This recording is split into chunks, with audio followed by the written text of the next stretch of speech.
사랑하는 여러분, 오늘 우리는 거룩한 침묵의 능력이라는 이 깊이 있는 주제로 함께 은혜를 나누고자 합니다. 우리가 살고 있는 이 시대는 그 어느 때보다 시끄럽습니다. 스마트폰의 그 끊임없는 알림 소리, 24시간 쏟아지는 뉴스, SNS의 무수한 댓글들, 또 직장과 가정에서의 그 크고 작은 말들. 우리는 소음의 바다에서 살고 있습니다. 모든 것이 빠르게 변하고 모든 상황에 즉시 반응하고 대답하라고 요구하는 세상입니다. 하지만 오늘 우리는 하나님께서 우리에게 주신 그 놀라운 선물을 발견하게 될 것입니다. 바로 거룩한 침묵의 능력입니다.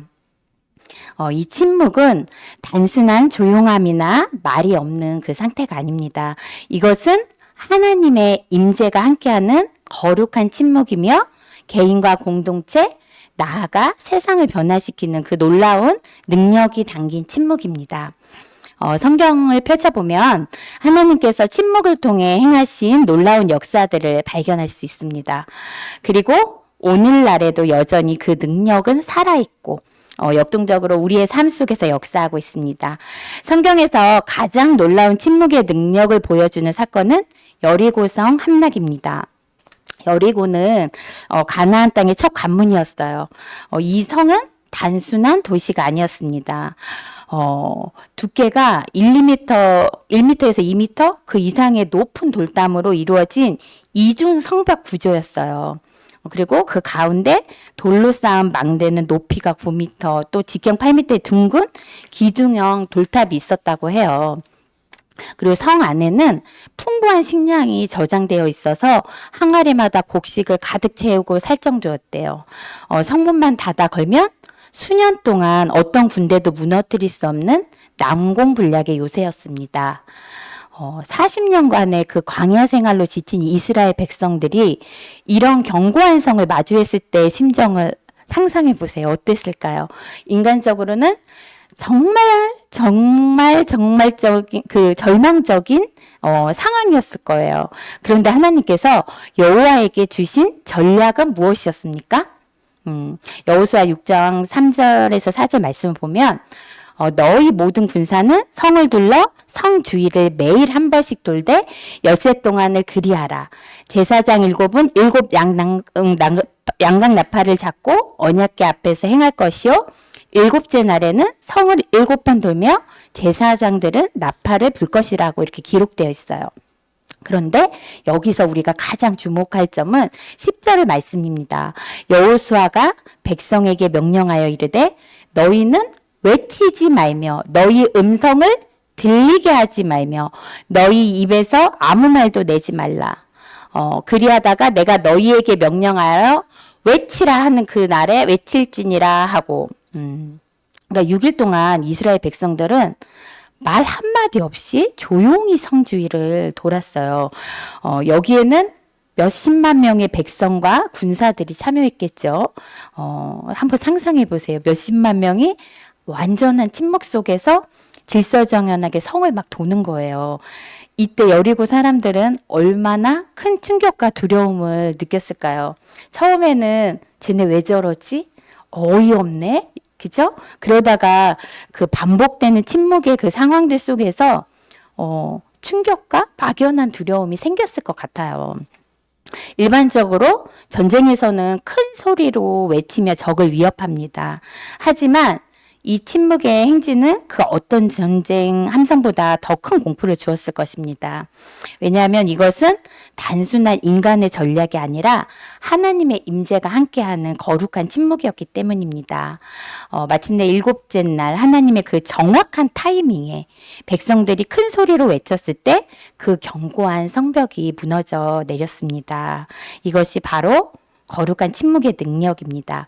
하나님의 타이밍을 기다리며 조용히 순종하는 것, 그리고 하나님의 때가 되었을 때 정확히 행동하는 것입니다. 이 사건에서 우리가 배울 수 있는 중요한 교훈은 침묵이 가진 영적 권위입니다. 세상의 전략은 큰 소리와 화려한 무기에 의존하지만 하나님의 전략은 다릅니다. 침묵 속에서 하나님의 능력이 더욱 분명하게 드러납니다. 현대의 그 전쟁 전문가들도 이 여리고성을 함락을 인류 역사상 가장 효과적인 심리전이라고 이렇게 평가해요. 그러나 이것은 단순한 심리전이 아니죠. 이것은 하나님의 임재와 그 능력이 침묵을 통해 나타난 놀라운 역사였습니다. 우리가 우리의 생각을 빼고 또 하나님을 전적으로 신뢰하는 그 순종의 행위를 요구한 사건입니다. 만약 우리의 생각을 말하고 소리를 내었다면 침묵으로 성 주위를 돌기만 하는 그 전략이 너무 엉뚱하고 말이 안 되는 일이라서 아무런 일도 행하지 않으려고 했을 것입니다. 하나님의 말씀이 떨어졌는데 내 이성적 생각과 판단 때문에 순종의 자리로 나아가지 못한다면 여러분 승리는 없습니다. 나의 자아를 죽이고 하나님께서 침묵의 자리로 초청할 때 나아가십시오. 내 상황이 너무 힘들고 절망적인데 왜 하나님은 침묵하고 계시지? 여러분 침묵은 하나님이 나를 외면한 응답의 부재가 아닙니다. 침묵은 가장 깊은 믿음의 표현이며 우리가 가진 가장 강한 영적 무기입니다. 침묵은 주님께서 우리를 위해 싸우시도록 신뢰하며 우리가 맡기는 시간이에요. 하나님을 신뢰하지 못하는 자는 침묵의 시간이 불안하죠. 그죠? 하나님께 전적으로 맡기지 못하는 그 믿음. 하나님이 아닌 내가 해결하려고 하니까 어렵고 힘든 시간이 되는 것입니다. 예수님께서도 그 침묵의 놀라운 능력을 보여주셨어요. 마태복음 27장과 마가복음 15장에 기록된 빌라도 앞에서의 그 신문 과정을 살펴보면 빌라도가 예수님께 내가 유대인의 왕이냐? 라고 물었을 때 예수님은 내가 말하였느니라 라고 대답했죠. 그러나 그 후 대제사장들과 장로들이 예수님을 고발할 때 예수님은 한마디도 대답하지 않으셨어요. 마가복음 14장 61절은 이렇게 기록합니다. 그러나 예수님께서는 침묵하사 아무 대답도 아니하시거늘 빌라도가 이를 이상히 여겨 그들이 너를 고발하는 것이 이렇게 많은데 내가 아무 대답도 없느냐? 하고 물었지만 예수님은 여전히 한마디도 대답하지 않으셨습니다. 빌라도는 이를 심히 놀랍게 여겼다고 성경은 기록합니다. 예수님 왜 침묵하셨을까요? 전능하신 하나님의 아들로서 얼마든지 말씀하실 수 있었고 자신의 무죄를 입증할 수도 있었으며 빌라도를 비롯한 모든 사람들을 설득할 수도 있었어요. 하지만 침묵을 선택하셨습니다. 그 이유는 명확해요. 예수님은 자신이 누구인지 정확히 알고 계셨고 아버지의 하나님을 완전히 신뢰했으며 십자가가 자신이 가야 할 길임을 분명히 아셨기 때문입니다. 그 구원의 길에는 변명이나 자기 변호가 아닌 순종의 침묵이 필요했습니다. 이사야 53장 7절 말씀 보겠습니다. 그가 곤욕을 당하여 괴로울 때도 그의 입을 열지 아니하였으며 마치 도수장으로 끌려가는 어린 양과 털 깎는 자 앞에서 잠잠한 양같이 그의 입을 열지 아니하였도다. 이사야의 예언이 그대로 성취된 것입니다. 예수님의 침묵은 우리를 구원하는 능력이었습니다. 그 침묵을 통해서 하나님의 구원의 계획이 완성되었고 또 온 인류를 위한 그 속죄 역사가 이루어졌으며 마귀를 잡는 시간이었죠. 사망과 음부의 권세에서 생명의 권세로 부활하는 그 시간이었습니다. 예수님의 공생애를 살펴보면 얼마나 많은 침묵의 시간을 소중히 여기셨는지 몰라요.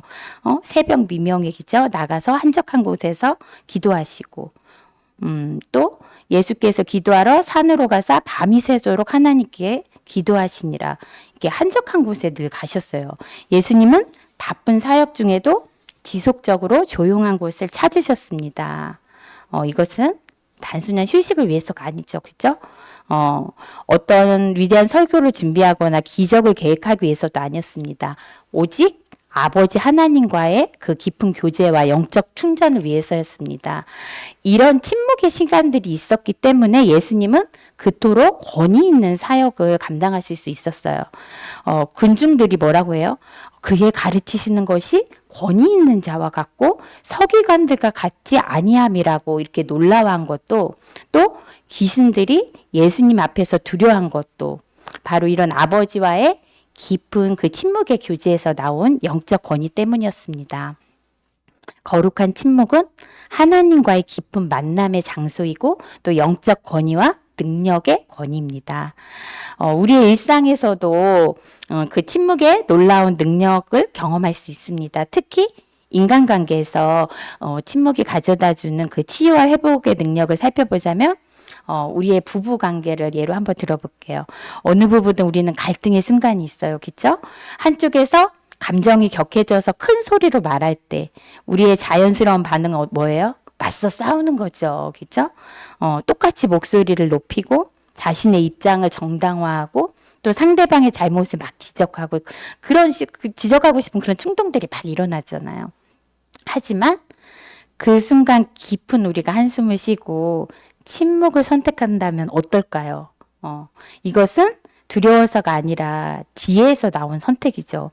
포기가 아니라 더 큰 사랑을 위한 선택입니다. 실제로 한 심리학자 그 연구에 따르면 부부 갈등 상황에서 한쪽이 이렇게 침묵을 지키잖아요. 그러면 그 갈등이 해결될 수 있는 게 3배의 확률이 높아진대요. 더 이상 싸우면 안 되잖아요. 침묵은 상대방에게 마음을 정리할 시간을 주고 또 분노의 감정이 가라앉을 그 공간을 만들어주기 때문입니다. 그리고 더 중요한 것은 이런 지혜로운 침묵이 혼란의 한가운데 하나님의 임재를 초대하는 통로가 된다는 것입니다.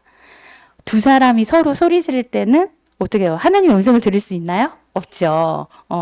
그런데 우리가 침묵이 있을 때 성령님께서 그 공간에 개입하셔서 화해와 치유의 역사를 일으키십니다.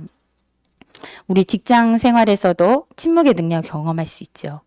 막 회의 중에 부당한 비판을 받거나 동료들 앞에서 모욕을 당하거나 또 상사로부터 그 불합리한 그 질책을 받을 때가 있어요.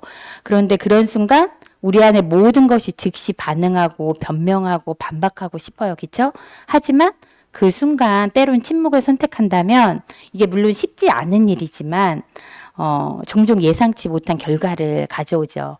상대방이 자신의 말과 행동을 되돌아보게 만들기도 하고 또 주변 사람들에게는 여러분의 성숙함과 지혜를 보여주게 됩니다.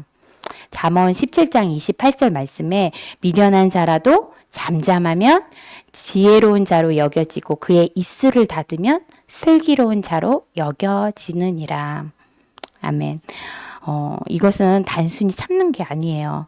하나님의 타이밍을 기다리는 믿음의 행동입니다.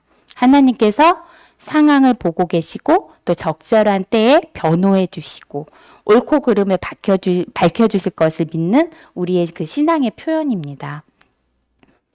자녀를 양육하는 그 부모님들에게도 침묵은 때론 놀라운 교육의 도구가 돼요. 아이들이 잘못했을 때 우리는 종종 많은 말로 설득하고, 그죠? 설교하고, 그런데 때로는 이 조용한 침묵이 더 큰 교육 효과를 가져와요. 아이가 잘못을 저질렀을 때 큰 소리로 야단치는 대신 우리가 조용히 눈을 마주치고 침묵하는 거죠. 그죠? 그 침묵 속에서 아이는 어떻게 해요? 자신의 행동을 되돌아보기도 하고 또 부모의 그 화난 마음을 느끼잖아요. 그죠? 그리고 더 중요한 것은 그 침묵의 공간에 성령님께서 아이의 마음에 직접 역사하신다는 것입니다. 근데 황 목사님이 저한테 종종 그래요. 귀신은 우리 와이프를 무서워하는데 자녀와 다른 사람들은 저를 무서워하지 않는다고. 저는 우리 자녀가 너무 어려워요. 막내가. 저는 계속 많은 말을 하지만 무서워하지 않아요. 저는 눈길이 안 통하는데 아빠의 눈길은 통하더라고요. 권위가 있죠. 그죠? 자, 다음은 듣는 자가 되는 그 침묵의 훈련을 잠시 살펴볼게요. 성경에서 말하는 그 영적 성숙의 그 중요한 지표 중 하나는 듣는 능력이에요. 야고보서 1장 19절은 이렇게 말합니다. 내 사랑하는 형제들아 너희가 알지니 사람마다 듣기는 속히 하고 말하기는 더디하며 성내기도 더디하라. 여기서 순서가 되게 중요해요. 먼저 듣고, 그쵸? 그 다음에 말하고, 마지막에 감정을 표현하라는 것입니다. 하지만 우리는 종종 이 순서를 뒤바꾸죠. 먼저 감정적으로 반응하고 성급하게 말하고 마지막에 상대방의 말을 들어요. 침묵하는 자는 여러분 듣는 자예요. 진정한 지혜로운 사람은 모든 말에 즉시 반응하지 않습니다. 그들은 진짜 영적 전쟁이 말이 아닌 마음에서 벌어진다는 것을 알기 때문에 그래요. 잠언 17장 27절 말씀에 지식 있는 자는 말을 아끼냐니 명철한 자는 마음이 침착하니라.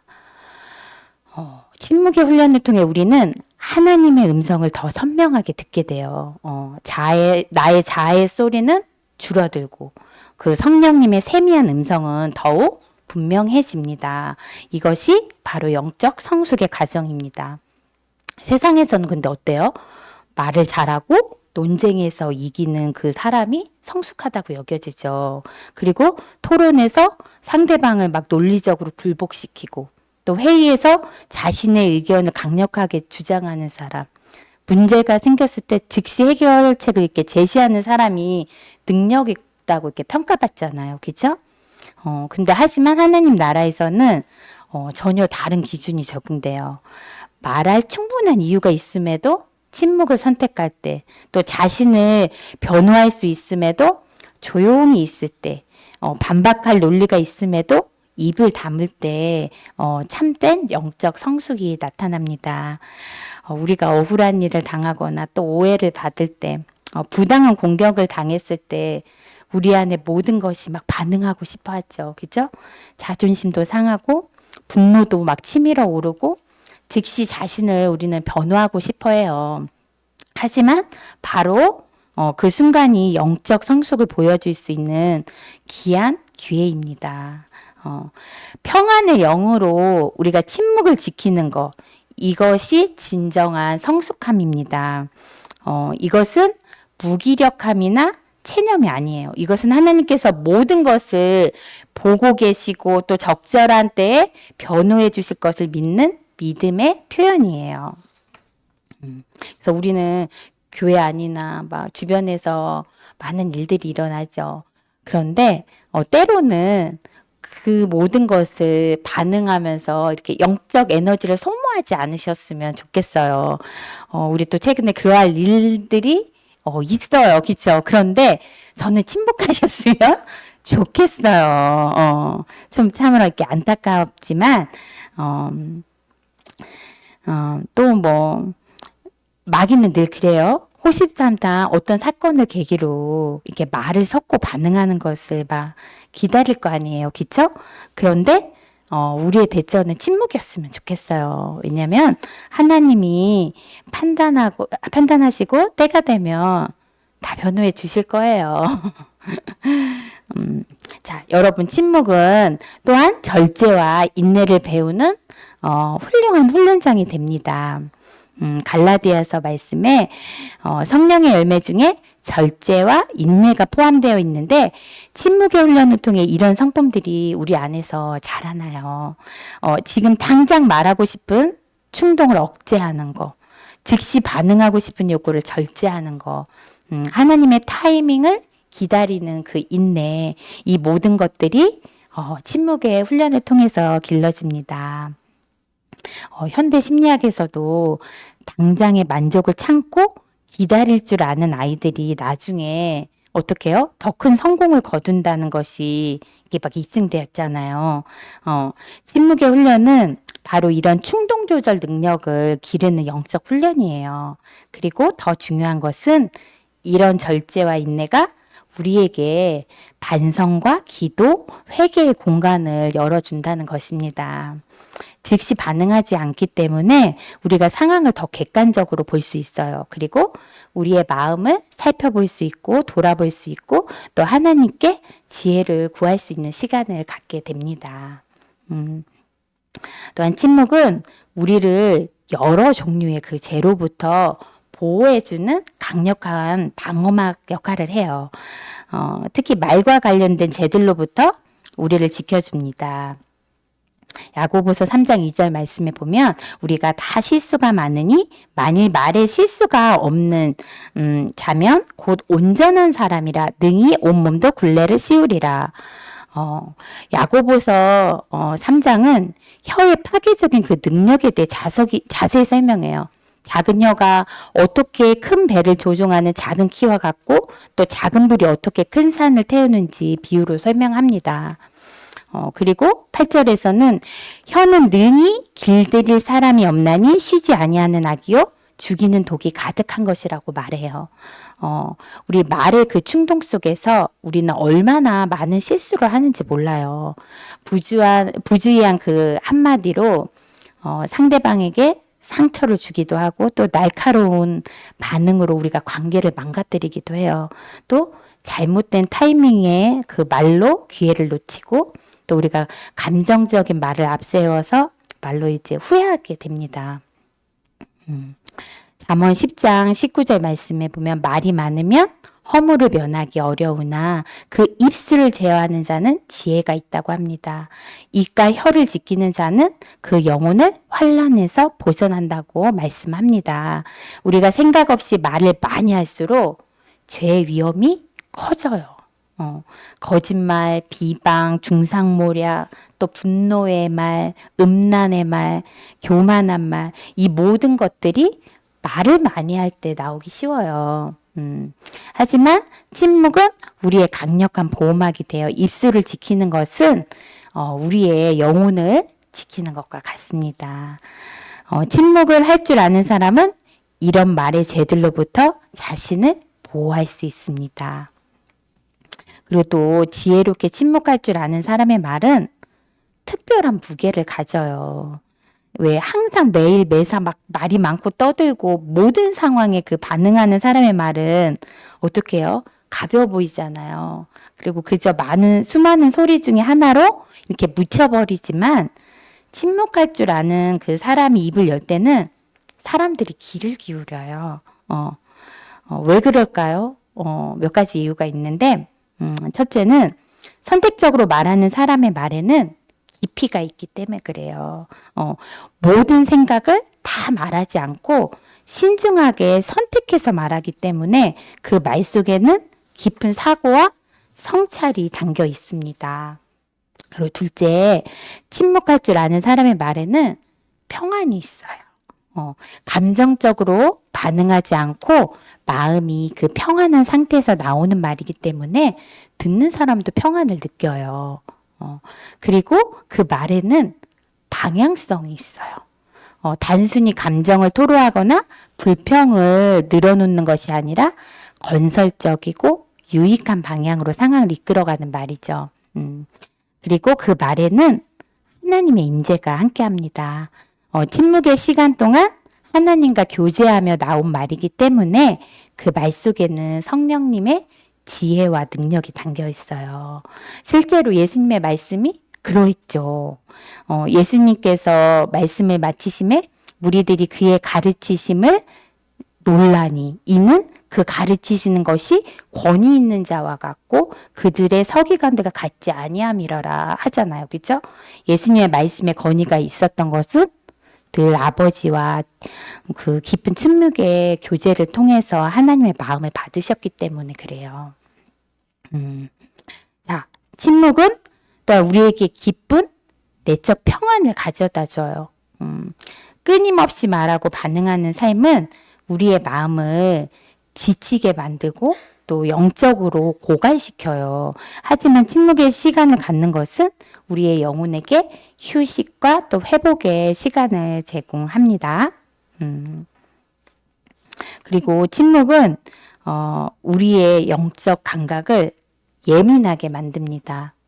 여러분 소음이 많은 환경에서는 그 작은 소리를 어떻게 해요? 듣기가 어렵잖아요. 그렇죠? 그런데 조용한 환경에서는 아주 작은 소리도 선명하게 들려요. 그래서 우리 밤에는 안 들리던 막 소리들이 크게 들리잖아요. 마찬가지로 우리의 마음이 말과 생각으로 이렇게 시끄러울 때는 하나님의 그 세미한 음성을 듣기 어렵지만 우리가 침묵할 때는 성령님의 음성을 더 선명하게 들을 수 있습니다. 마지막으로 침묵은 하나님이 침묵하실 때가 있고 우리가 침묵할 때가 있습니다. 하나님의 그 침묵의 능력을 이해하기 위해서 모세의 그 생애를 잠깐 살펴볼게요. 모세의 120년 생애는 정확히 세 단계로 나뉘어요. 첫 번째 40년은 이집트 왕자로서의 삶이에요. 모세는 바로의 딸에게 입양돼 가지고 이집트 최고의 교육을 받잖아요. 모세가 애굽 사람의 모든 학술을 배워 그의 말과 행사가 능하다라고 성경에 나와 있어요. 그는 당시 세계 최고의 문명국의 그 지식과 권력을 가진 사람이었어요. 그런데 두 번째 40년은 미디안 광야에서의 그 침묵 시간이에요. 근데 어떻게 돼요? 40세에 이집트 사람을 죽이고 모세가 이렇게 도망쳐야 했을 때 모세의 인생이 완전히 다른 장이 열리잖아요. 미디안 광야에서 양치기로 40년을 살아요. 이 기간 동안 성경에서는 모세에 대한 기록이 거의 없어요. 그리고 마치 하나님께서 모세를 잊으신 것 같잖아요. 근데 80세가 되어서야 하나님께서 모세에게 말씀을 하세요. 사도행전 말씀에 보면 40년이 참에 천사가 시내산 광야 가시나무 떨기 불꽃 가운데 그에게 보이거늘. 여기서 40년이 참회라는 표현이 중요해요. 이것은 하나님께서 모세를 40년 동안 기다리셨다는 거예요. 하나님께서는 모세를 40년 동안 사용하시기 위해서 80년이라는 그 긴 시간을 준비 과정으로 사용하신 거예요. 그리고 특히 그 광야에서의 두 번째 40년의 침묵 기간은 하나님의 그 놀라운 지혜였습니다. 성경에 보면 모세가 80세가 되기 전에 하나님께서 그에게 말씀하셨다는 기록이 전혀 없어요. 그렇다면 이 40년 동안 하나님은 무엇을 하고 계셨을까요? 하나님은 침묵 속에서 모세를 근본적으로 변화시키고 계셨어요. 이집트 왕자였던 모세의 교만과 자신감, 광야의 침묵 속에서 완전히 깨졌죠. 40년 후 하나님이 부르셨을 때 모세가 뭐라고 얘기해요? 나는 본래 말을 잘하지 못하는 자예요. 라고 고백하잖아요.